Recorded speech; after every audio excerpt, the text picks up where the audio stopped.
RAB 7-এর পতেঙ্গায় 49 দিন রাখা হয়। আমাকে গ্রেপ্তার করার 2 দিন পর জয়নুল আবেদিন ভাইকেও গ্রেপ্তার করা হয় বান্দরবান থেকে। তারপর আমাকে এখন মিসিং আছেন তিনি।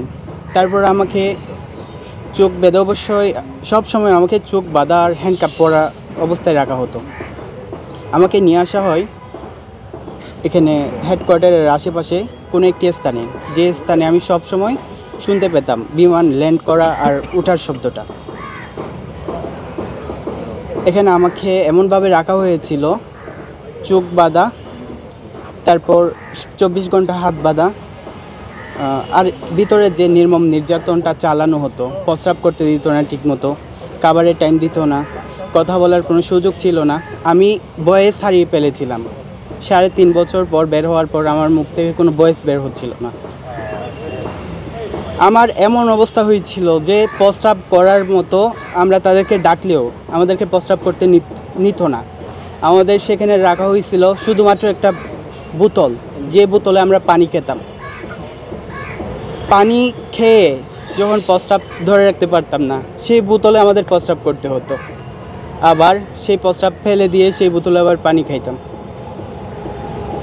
আমাদের খাবার দিত, 1 মিনিট বা 2 মিনিট টাইম দিত। এর ভিতর যদি খাবার খেতে না পারতাম তাহলে মারধর করতো, আবার খাবারগুলো নিয়ে যেত। আর সেখানে সবচেয়ে ভালো ব্যবহার ছিল শালার পুত, সুন্দর ব্যবহার এটা।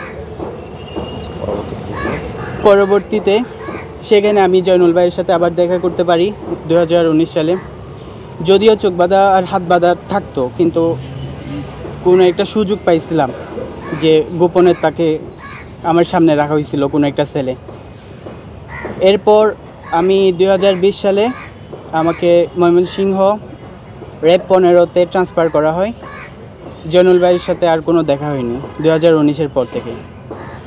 আমাকে তারপর একটি মিথ্যা মামলা সাজিয়ে ময়মনসিংহ ফুলবাড়িয়া থানায় মামলা দেওয়া হয়।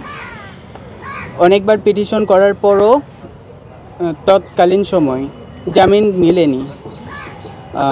10 মাস পর জামিন মিলে। তারপর আমি এখন আলহামদুলিল্লাহ বাড়িতে আছি।